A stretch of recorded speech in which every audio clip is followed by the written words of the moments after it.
It doesn't mean that you're a leader, that you can hold the best positions, that you have the best parking spots, that you got the best food from the cafeteria. It's actually quite the opposite. Yes, you might get more pay, you might have a better package when it comes to compensation, but you are also primarily called to serve. Leadership is about serving others. If serving others is beneath you, then leadership is beyond you.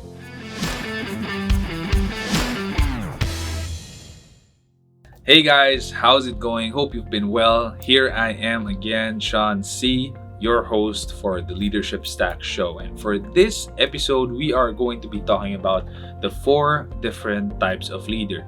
Now, there are so many variations of this. You may argue that this is not really the original 4 different types of leader, but hey, to each his own. And for me, this is my opinion and my take on the types of leaders out there. And I do believe there are other types of leaders out there. I don't claim to have figured it all out, but this is the most evident types of leader in the workplace right now, especially in our team. Before I move forward, please do hit that subscribe button, that like button, and the bell notification icon, because a lot more people might find this helpful, and the only way that they can find this is if you do those things so that the YouTube algorithm can push this video up in their search queries. The first type of leader, in my opinion, is the executive leader, someone who likes to execute and someone who likes to get things done.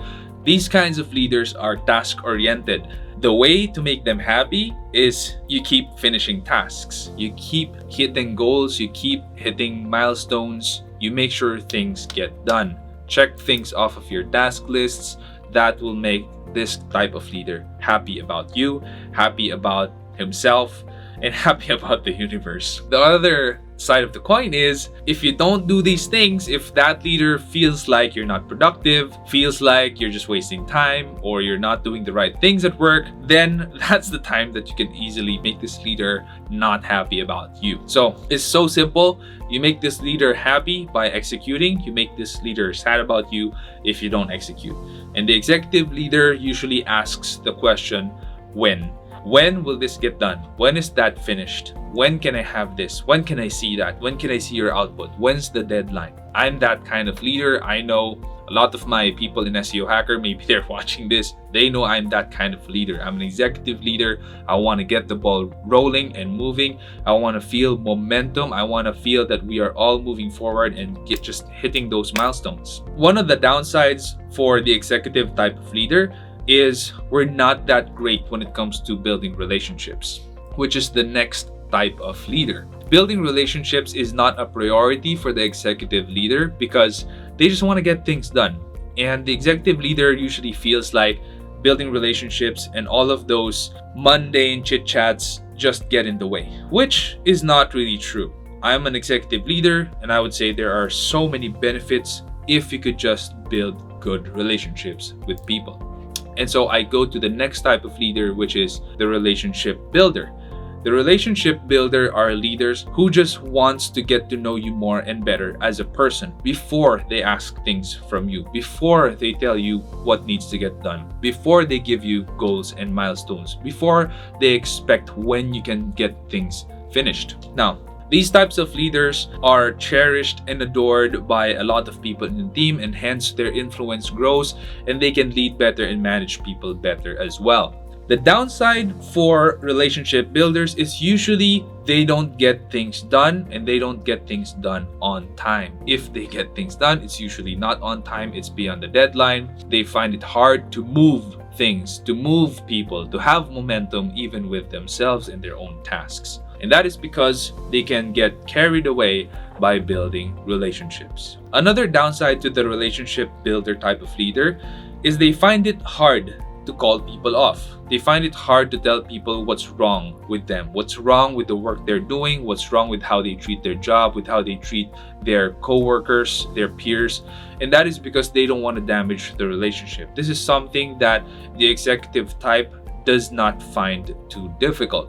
Now, the executive type may also find it a bit hard because they don't want to offend someone. Maybe they're a bit shy, But a lot of executive type of leaders actually find it quite easy to tell people, this is wrong, I needed this on this day, why wasn't it done, what happened? It's not that hard. With relationship builders, it is pretty hard because they don't want to break that relationship, because that's how they influence people. That is how they get things done with other people.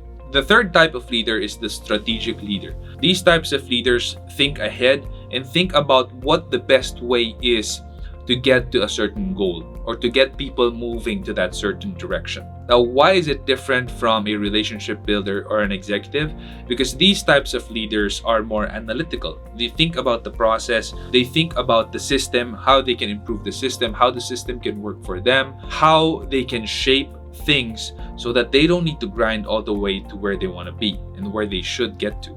The downside for strategic leaders is they might find it hard to move people because they're also not relationship builders. They find it hard to build those relationships that they need. And if they do build relationships, oftentimes it's not that deep. So a lot of people do not follow them. How are you gonna follow a certain strategy if you don't have momentum, no one's going there, you're not able to lead them well? Another downside to the strategic leader is they might have what we call analysis paralysis, which is they keep on thinking about, how am I going to get there? What's the best way? And I only want the best way, or it's no way. And it cannot be like that. Life is not perfect. You can't always have things fully figured out. Sometimes if you just see the next 10 meters with your flashlight, then walk the next 10 meters and figure out the rest of the way from there. And strategic leaders, they want to figure out the way all the way. Life and work is not like that. You have to keep on going and going and going, and the little momentum you might have initially will snowball into better and bigger momentum, and strategic leaders might find it difficult to lead this way. The fourth type of leader is the legacy type or the influential type. These are leaders that use their influence to lead others. They are persuasive, charismatic, they have a good track record, they have a legacy that they have been able to build over time, and maybe they've executed. Maybe they also have some relationship building there. Maybe they are also very strategic. Any combination of those things that have built their legacy and built their influence, that is what they leverage on, and that is what they use so that they can make sure that people are following them and they're moving things forward. Now, the downside to the legacy leader or the influential leader is if people don't see them in the front line, right? If they are too comfortable with their legacy and their influence, that they're just barking orders from behind. That is one of the downsides. You can't get too comfortable with your legacy. People need to see you leading from the front, doing the hard things, still investing in yourself, still pushing yourself to grow, being an eternal student, and also teaching others what you know, not hoarding it in, but being a reservoir or a river for everyone else to learn from and follow. Now, those are the 4 different types of leaders. But I want to emphasize that all 4 types of leaders are called to serve. They are called to serve. We are called to serve. It doesn't mean that you're a leader, that you can hold the best positions, that you have the best parking spots, that you got the best food from the cafeteria. It's actually quite the opposite. Yes, you might get more pay, you might have a better package when it comes to compensation, but you are also primarily called to serve. Leadership is about serving others. If serving others is beneath you, then leadership is beyond you. You cannot lead if you're unwilling to serve others. At SEO Hacker, where I'm CEO and founder, we always say this: if you want to be a leader, that is a worthy and noble ambition. And we applaud that and we encourage that. But the first thing that you need to have in yourself is the desire to serve others. Do not want to be a leader for the position. Do not want to be a leader for the fame. Do not want to be a leader for the package, the compensation. Want to be a leader because you want to serve others. And my execom, my executives, my leaders in the team, we emulate this. We make sure that people see this with all of us, especially with myself. I do hold myself in high accountability with this. Anyone who may need anything in my team, I try my best to serve them. Now, Serving is not the same as being subservient, where I'm just saying yes to everything. Serving people might mean that I might need to fire them. I might need to serve them a memo and say, what you did was wrong. It's very similar to raising children. You serve your children by disciplining them, by telling them what's wrong and right from your moral compass. In my case, that's the Bible, that's God's word. I serve my kids by disciplining them whenever they are disobedient, whenever they're rebellious, whenever they do not practice God's laws. And I teach them God's ways so that in the future they will be blessed. That for me is serving them. Being subservient to them is saying yes to whatever it is they want. You want more candy? Here you go. You want to run outside with no one to supervise you? Go ahead. That's being subservient, and that's being foolish, and that will ruin your relationship with them someday. That will make them rebellious children. That will ruin their future. And it's much the same for leading people. You would want to serve as a leader, but you are not called to be a subservient leader. Let me just make that clear. The last thing I want to share with you, if you want to take your leadership style to a whole new different level, you want to level it up, might I suggest that you inject one critical aspect of leadership. And this is often overlooked, and this is often not practiced. But I assure you, if you do this, it will level up your leadership style, skill, and career to a whole new level. And that is by injecting faith.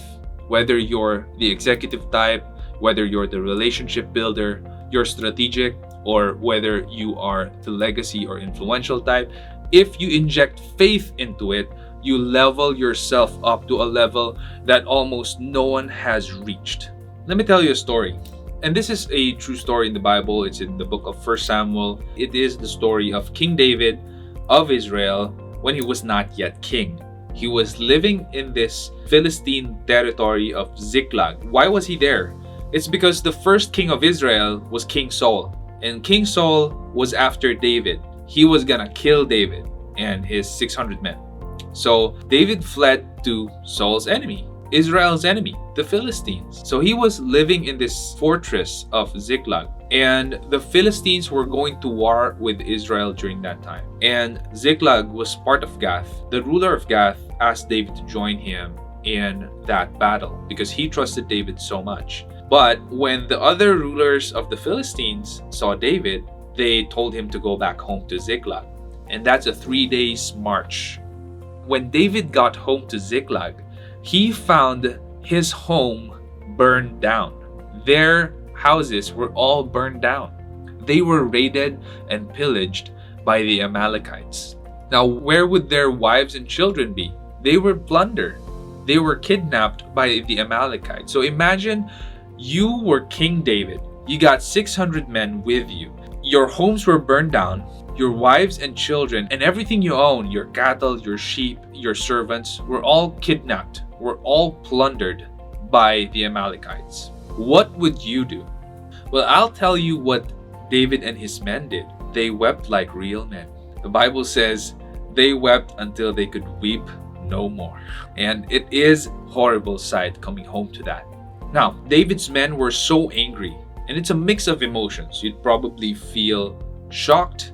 You'd probably feel fear, anxious, nervous, hopeless, depressed. It's a mix of emotions just bursting inside. And David's men were also angry, and they wanted to kill King David. Believe it or not, they wanted to kill him. 3 days march, they were super tired coming home to that scene. What's the first thing that King David does? It says in the Bible that the first thing he does is put his strength in the Lord. What does that mean, right? What does it mean to put your strength in the Lord? Well, if we study the Bible, what David did was he actually trusted God, that God can deliver. So David called Abiathar the priest, and he asked for the ephod, and he inquired of God, "Shall I pursue the Amalekites? Will I overtake them? And will I be able to retrieve all the things that we've lost?" And God says, "Yes, pursue." So he did. And take note that they were so exhausted that 1/3 of his men was not able to go with them anymore. there was a certain point where they decided to stay. 200 men decided to stay. So David and 400 men went on, and they were going to fight these Amalekites, who were a multitude. There's a lot of them. So much so that when they finally overtook the Amalekites and fought them, they fought them from dusk until the evening of the next day.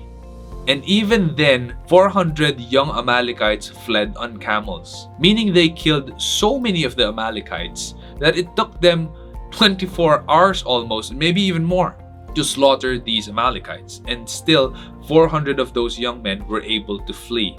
And David and his exhausted 400 went to battle against them and won. And they were able to retrieve everything that they owned, their wives and children. Nothing was missing. And all the plunder that the Amalekites raided from the other cities that they pillaged were also spoils now to King David. And then they went home, and God had a big purpose. I'm not going to spoil that for you. You go ahead and read 1 Samuel chapter 30 for yourself. What's my point? My point is, whatever type of leader you are, if you inject faith and put your strength in God, it takes you to a whole new level. David trusted God, he inquired of God, and he obeyed. Tired as he was, that was a desperate, hopeless situation which would leave so many of us leaders desperate, hopeless, and angry. David could have said, just stone me, just kill me. I'm tired of this life. I'm tired of the 3-day march. You guys want to kill me. I've lost my wife and kids just as much as you have. My life's in your hands. He could have said that. He could have thrown in the towel. And a lot of leaders today, they throw in the towel. But David put his strength in God. You want to level up your leadership skills to another level? Do it like King David did. You gotta have faith, and you need to strengthen your spirit, and that will make you a way better leader than you are today. I hope this episode has helped you out and has added value to you. And if it has, please help share this. Hit that subscribe button, the like button, the bell notification icon, so that more people will be able to find this episode and get value from it as well. I just want to announce to you guys that our t-shirts are available for purchase in our website. The link will be somewhere here and in the description below. And if you want to buy a t-shirt, it would help remind you of the things you might want to be reminded of. I mean, I'm wearing this t-shirt now, and it says, if serving is beneath you, then leadership is beyond you. And this is a good reminder for me, because serving others might not be your mood for the day. But if I'm wearing the shirt, I'm reminded that, hey, I'm a leader, I'm called to serve. That is my job. I hope that you at least check the shop out and see if there's anything that speaks to you, and we'll have the shirt shipped directly to your doorstep. Again, my name is Sean C, and I'm the founder and host of the Leadership Stack podcast. If you haven't been following us on Spotify, please do so. And I just want to thank you for joining us in this episode, and I will see you on the next one.